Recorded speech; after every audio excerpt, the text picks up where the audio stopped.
Welcome back to this luscious living shit show, you fucking lollies. Last time, we talked about non-traditional relationships. I hope you watched that video, because if this one won't fucking make sense! Go watch my other videos, please. Alright, this one is simply titled, Marriage. In today's society, the goal of most relationships is to eventually find someone who can marry and settle down with. Even if you personally don't subscribe to the idea of marriage, or life partner, if you prefer, many still find themselves stuck with the biological needs to settle down in a comfortable reliable relationship for the long term. Sorry, I'm breaking down. This book is getting to me. I was once married, long ago, and for many years I was happier than I had ever been.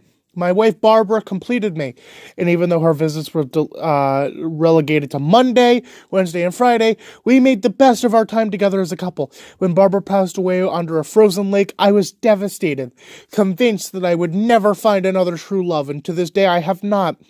However, thanks to my commitment to Barbara, I now have my son John, an incredible man with a chiseled face, killer abs, and great style. While romantic love may now be a thing of the past, I still have John to look up to.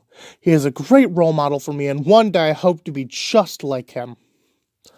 The point of all this, I suppose, is that even though tragedy can strike out of nowhere, the commitment of marriage or long-term partnership can provide a net of security that you may not even realize is there. This commitment is the difference between two individuals in a family unit, a house and a home. Lessons in love from a once married man. Marriage is arguably the most significant part of any relationship, but this assumption is somewhat unfair because marriage is actually a state that is commonly refined by several relationship steps, all of them very important. Having gone through this process myself, I'd like to take a moment to impart on you my best advice for every rung in the ladder towards the final commitment to your partner. Number 1, the ring.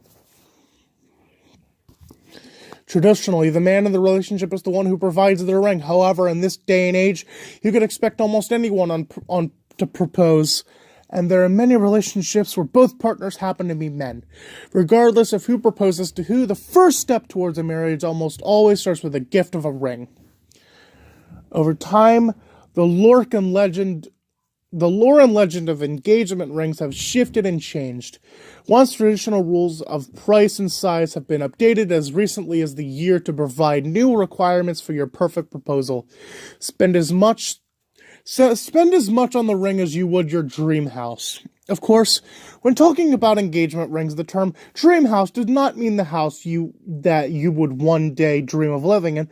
In this case, the term is used quite literally. When you're ready to purchase the ring, simply fall asleep the night before and let your imagination do the rest. In your dream, you will live in a house that could range anywhere between a cardboard box on the side of the road to a $1 billion mansion in the richest neighborhood of Billings. Regardless of where you live in the dream house, the new rules dictate that this opportunity is a basis of how much you should spend on your engagement ring. Get down on your knees traditionally. Getting down on one knee has stood as the worldwide symbol of marital proposition. However, as time goes on, many have found that the tradition to be a bit old and stale, reeking of goofball athletic photos for young sports teams. The new position for proposal is on both knees and the head lowered as a sign of reverence. The ring should be placed in your teeth so that when you look up at your soon-to-be wife, they notice it sparkling and shining between your smile. The wedding. Our number 2, the wedding. Now that you are successfully engaged to the love of your life, the next step is planning your wedding. While some people recommend hiring a wedding planner to take over duties and allow you to avoid unnecessary stress during the day, I find that taking on the extra duties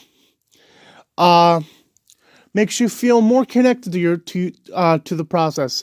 After all, this is a moment in time that will hopefully only occur once. You don't want to miss it, do you? Location is everything. When planning your big day, The perfect location for your ceremony could mean the difference between a night of fun, thrills, and excitement and a boring old ceremony that will put all of your guests to sleep. When thinking of where you'd like to officially tie the knot, try to imagine places that you would otherwise like to go unwind and let loose.